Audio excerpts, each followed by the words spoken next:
afraid. You know why? The election day is like a pregnancy. You can't hide it forever.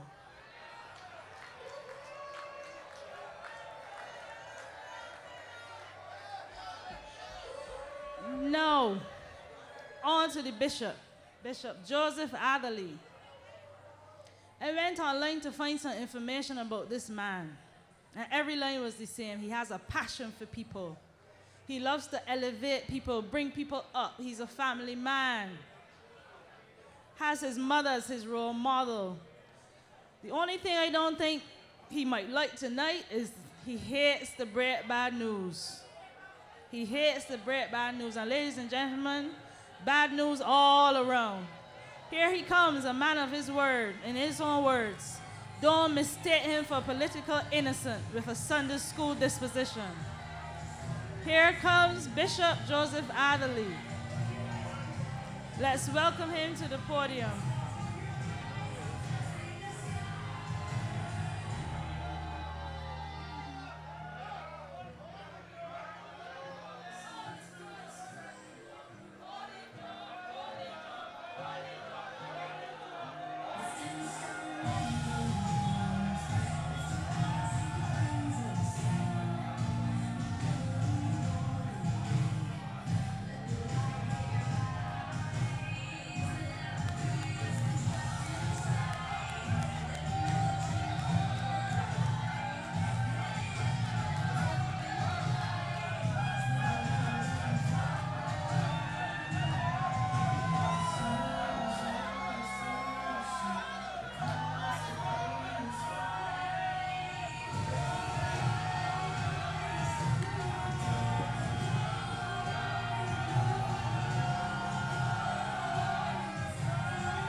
Want to say good night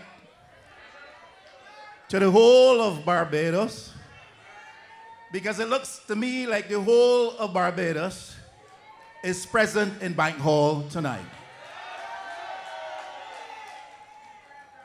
I want to thank you for coming from all over this wonderful island to this very important meeting and this place of significance. Special good night, of course, to those people who are here and scattered all across St. Michael West.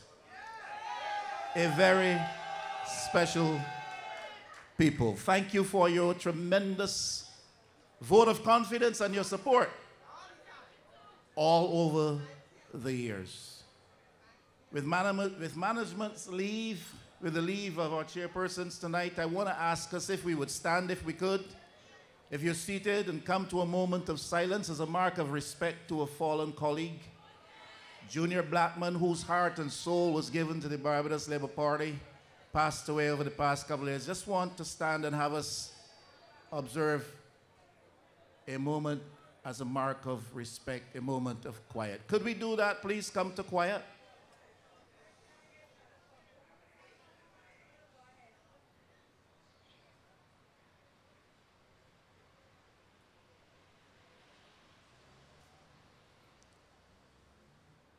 Thank you for your cooperation.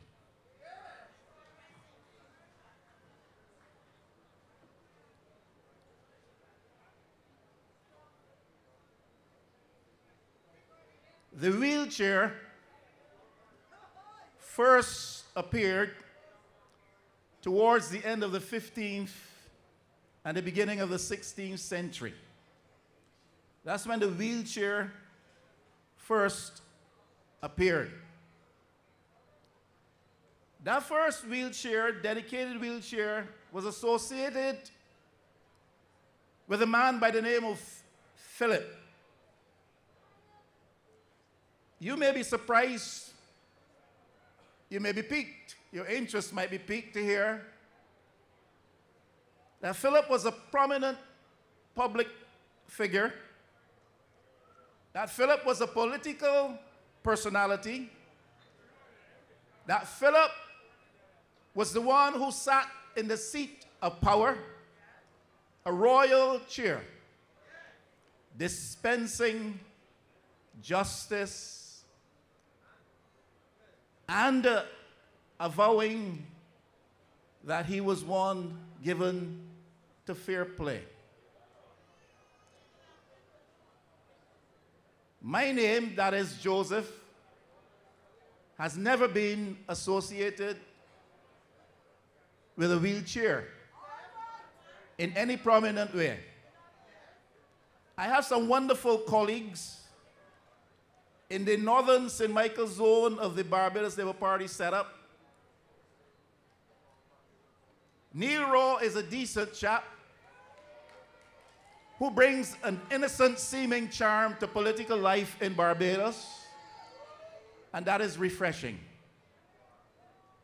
Arthur Holder is almost a proven stalwart, given to service across this country and particularly across the urban communities of Barbados, rendering help to the otherwise perhaps helpless.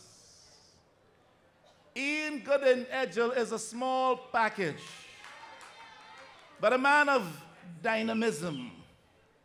Ronald Toppin is a quiet gentleman, allegedly so.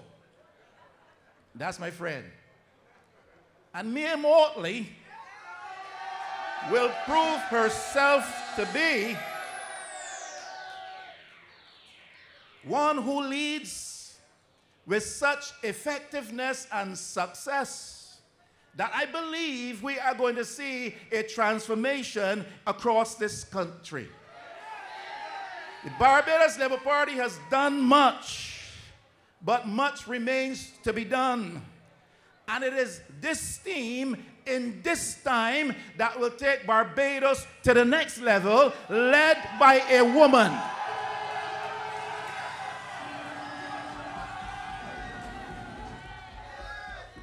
Mae Mortley's name has never been prominently associated with a wheelchair either, nor that of Ronald Toppin, nor that of Ian Gooden Edgell, nor that of Arthur Holder, nor that of Neil Raw.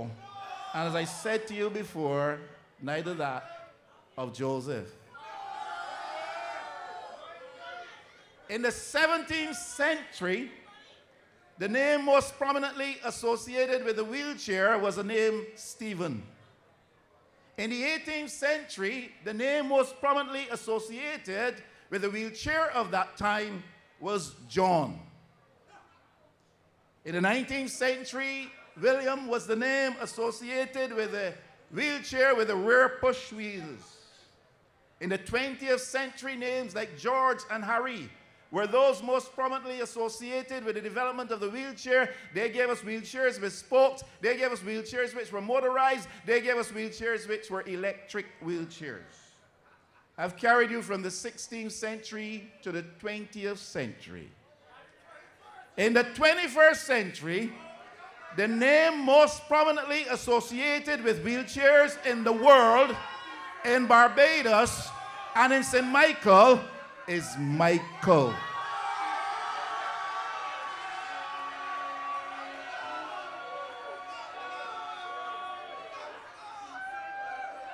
I have found that wherever I have gone across St. Michael West, from Hinesbury Road up here in the east to Spring Garden down in the west and south and to the north of this constituency, all over wherever I've gone, when you hear the name Michael, the first response has something to do with a wheelchair. And if you mention the name wheelchair, the first response has to do something with the name Michael. I do not know what it is about this thing called a wheelchair and a man called Michael. But I suspect that you do, because I hear from you.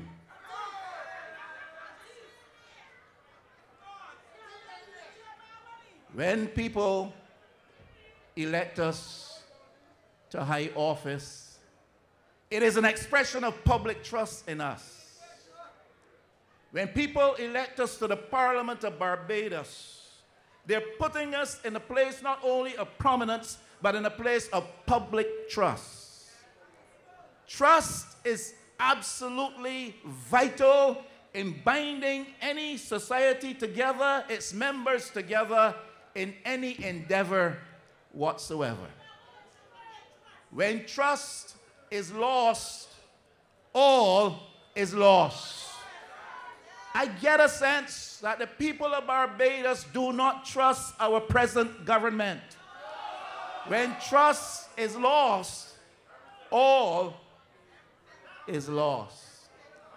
Whether it be in the personal relationship context, trust is important. Whether it is in the context of public office, trust is important. Whether or not it's in the context of your professional conduct, trust is absolutely important. And when people put their trust in us, they expect us to honor that trust. When we operate in their name, they expect us to honor that trust. When we avow of ourselves that we are acting in their interest, they expect us to uphold that trust. I served under Owen Arthur.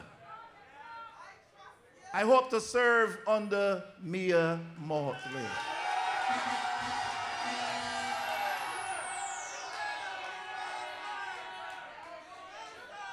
Unless you get me wrong, I'm simply saying I hope to be a part of a winning organization which she leads.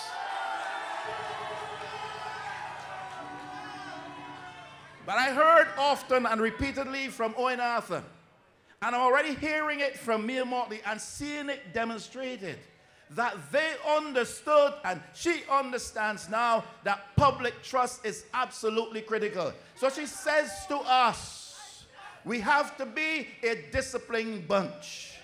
Discipline must be attached to our conduct. There must be diligence in our preparation. Because public trust is a critical dynamic around which we form a relationship with the people. So we must be disciplined and dutiful and diligent. He said it, she says it, he lived it, she is living it. And I feel comfortable. It is out of the bosom of Mia Motley that we have that document, the Covenant of Hope. It is not simply a document. It is an expression of an understanding that when the Barbados Labour Party comes to the office and the halls of government, the people have vested their trust, vested us with their trust, and they expect us to pursue with passion their interests and without fail.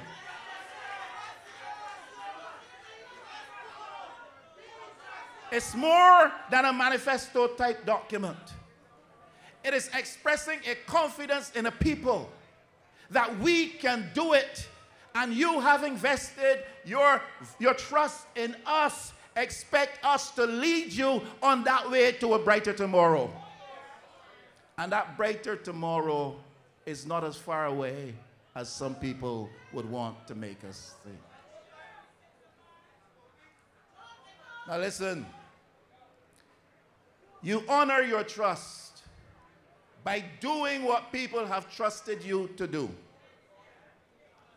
When I came to public office here in this constituency in 1999, I set about trying to make a difference in the social landscape, the physical infrastructure landscape, the lives of the people in meaningful ways. And my record tonight speaks for itself. It stands clear and speaks loudly. And I will only...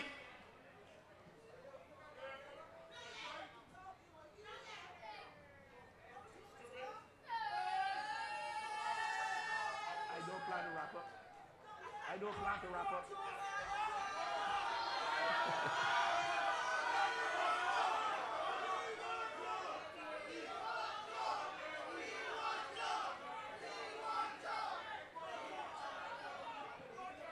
Cease and settle a bit.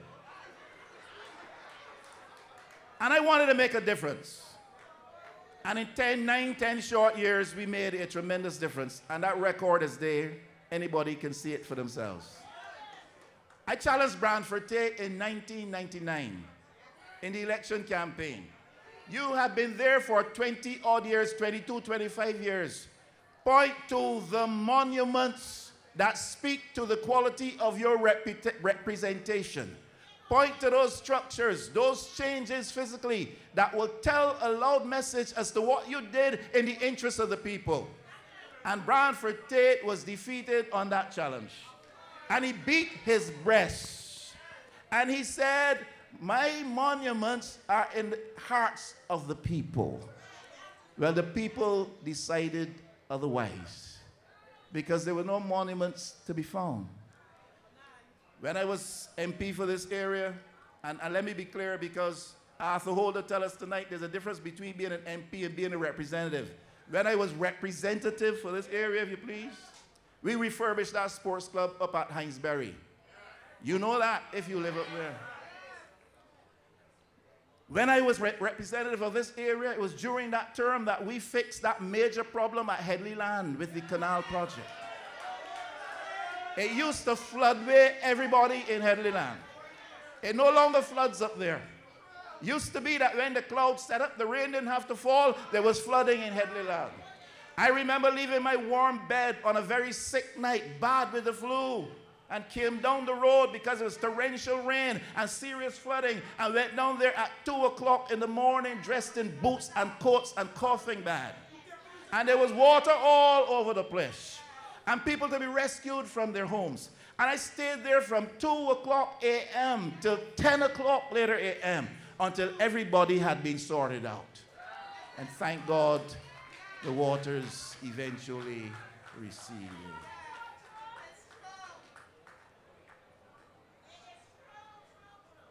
There's so much that we have done. I'm just going to focus on a few areas up this side because we can get a chance to talk about down that side.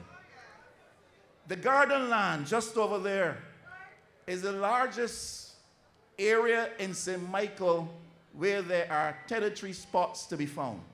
140 tenantry spots in the garden land alone.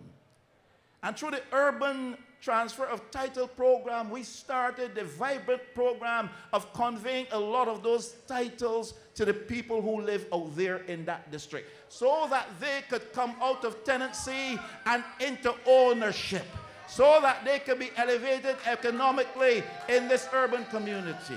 We did that in the garden land. We put those lights down there at the Passage Road Pasture. It is not only a recreational facility, it is a hub for commercial activity in St. Michael, in urban Barbados, in St. Michael. We put those lights down there. You go Manning Land and Yearwood Land and Nurse Land just over here behind us. We put roads where no roads existed before. I used to be a school teacher years ago at St. Leonard's Boys. And I would walk from Station Hill down through these roads to get to St. Leonard's School. And it was a path on which you could barely be able to walk. You certainly could not drive. When I pass through Yearwood Land now, when I pass through these parts now, I see all kinds of vehicles from all kinds of places. The small vehicles, the big vehicles, the cheaper vehicles, the more expensive parked out in those places. And people are driving through. When people put their trust in you, you honor your trust by what you do in their interests. Strong program of housing, repairs for elderly people, and building new houses. Peterkin Land and all of these places, all of us in Michael West benefited from that. And not only people supportive of Joseph Atherley, but Democratic Labour Party, known supporters of the Democratic Labour Party.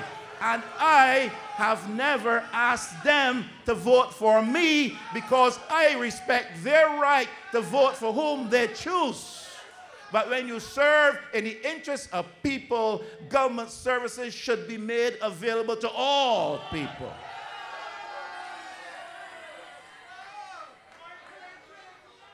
We operate a facility at Bank Hall. We operate a facility at Bank Hall where principally we try to educate people. CXC courses, remedial English courses. We've done English there, mathematics, accounts, economics, social studies, principles of business, office administration, all CXC courses. We've done others as well. Look, there's a lady in this crowd tonight, and I kid you not. In 1 year, she did basic English, remedial English, in 1 year. In the next year, she did CXC English at that facility up there. Not only did she pass, but she passed with a grade 1 in 2 years. And I thank Noel Lynch, and I thank Sandra Husbands, and even Wendell Callender for the help he gave in teaching event planning at the Institute. Public speaking, which you did. I know you're one of the best public speakers in Barbados. I say this to you. When people put their public trust in you, you honor that trust by doing what they expect you to do. Now, were I to put to Mr. Carrington the same challenge I put to Branford Tate, I believe he would have an even greater problem. From all I have been able to observe, there have been 2 very short roads done in St. Michael West during Mr. Carrington's tenure.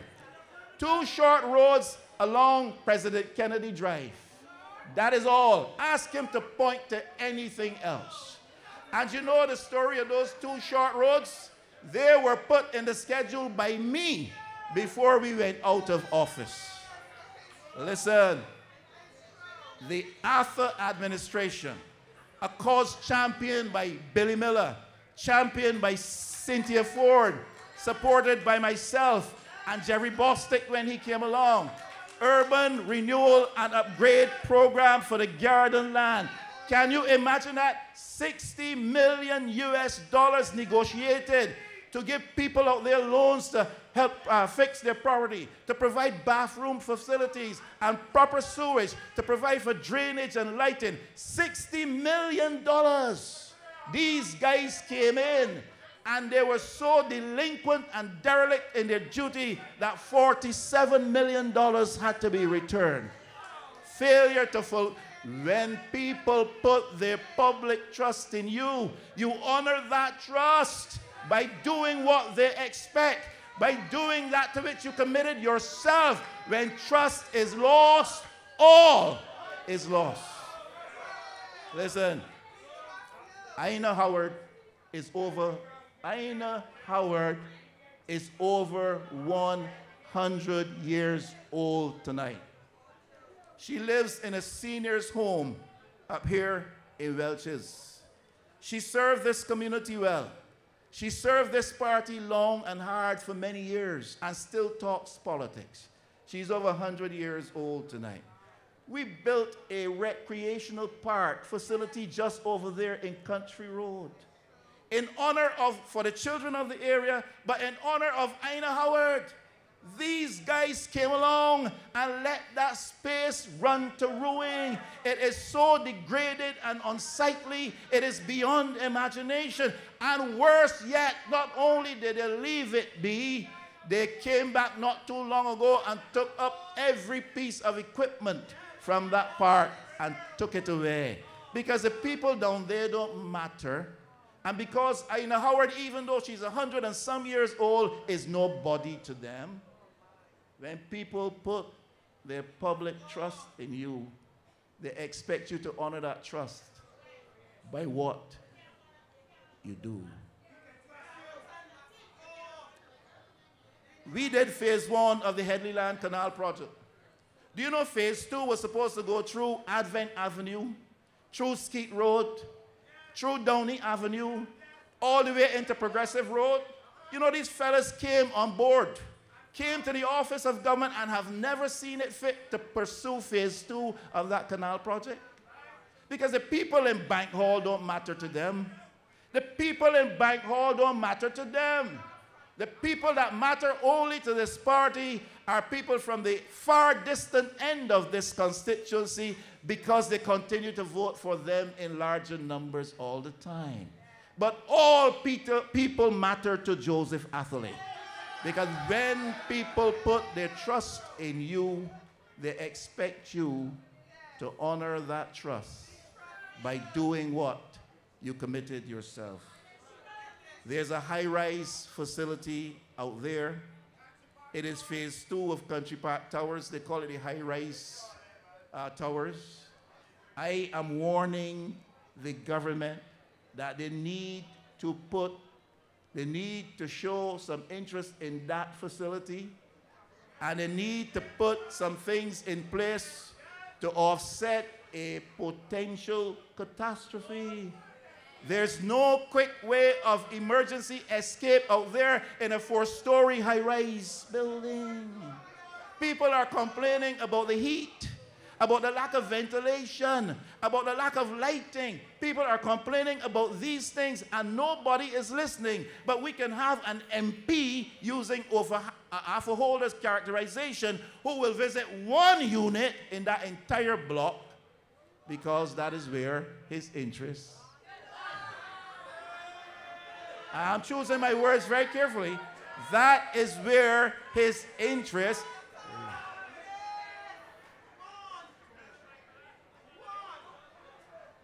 All right, the 10 minutes got 2 minutes. What's going wrong in Barbados today? Shut up. This is going to be a quick 2 minutes. These fellas serious. What's going wrong in Barbados today? We are very concerned about the economy in Barbados, its implications for our future, and rightly so.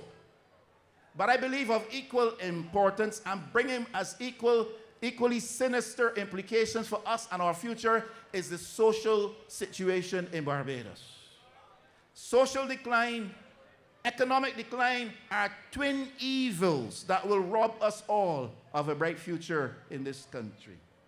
There's a loss of confidence in our institutions. Is that not so? There's a loss of respect for our leaders. Is that not so?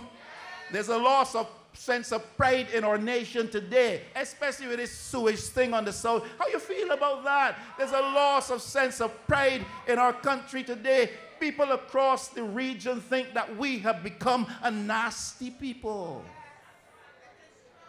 There's a loss of trust in government. And there's a loss of hope among the youth in the systems that were set up to serve them and in the bright future for tomorrow. They're bereft of hope. Listen, there's a young girl in this crowd tonight. I saw her. I didn't even know she was here. Her name is Saraya. I really shouldn't tell you her name, but she's here. And after church 2 Sundays ago, she came up to me with a kind of innocent boldness. She said to me, "Pastor, you are part of the Barbados Labour Party?" I said, "Yes." She came with her mother. I said, "What's the issue?" "When you all become the government, what are you going to do about school?" I was taken aback. I said, "What specifically about school troubles you? What would you like to see change?" She said, "I'm concerned about homework. There's too much." Well, I asked her mother to explain to her that she has got a lot more homework ahead of her than she's already faced. But then she went on. I said, "Is there anything else that bothers you?" She said this, and this bothers me. She says, "I'm concerned about the bullying. I'm concerned about the violence." And these are her words. "I want to feel comfortable when I go to school." She's in this crowd. And I told her I will quote you on the platform. Can I quote? You see, old people are concerned. Young people are concerned as to what is happening in this country. We are on a downward spiral.